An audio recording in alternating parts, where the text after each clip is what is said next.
ВМРО ДПМН продолжува со обидите за манипулација на јавноста со бесрамно изнесување на невистини и дезинформации.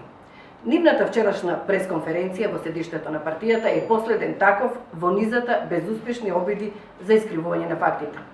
Советот на општина Куманово ниту некогаш расправал, ниту одбил да донесе одлука за поставување на споменик на припадниците на безбедносните сили кои ги изгубија животите во настаните во Диво населје од едноставна причина што не дојде до таков предлог од никого, па ни од опозицијата.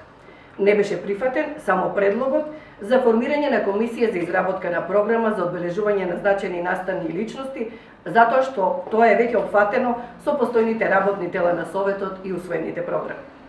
Сведоци за тоа која говори вистината се гледачите на директниот телевизиски пренос и целосната снимка од вчерашната 11-та седница на Советот на општина Куманово. На седницата со ниту еден збор не беа спомнати бранителите, со чии имиња сега бесрамно се манипулира за дневно политички потреби и ефтини политички поени.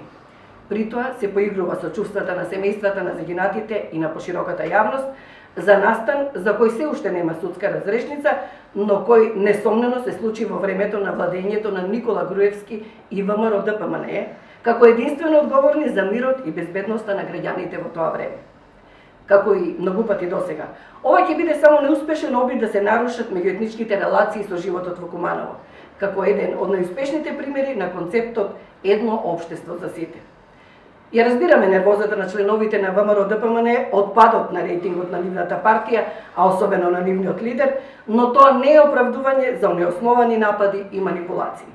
Социјалдемократскиот сојуз на Македонија и коалиционите партнери, како владеачко мнозинство во Советот на општина Куманово, остануваат приврзаници на транспарентно и одговорно работење и на девизата вистината пред се.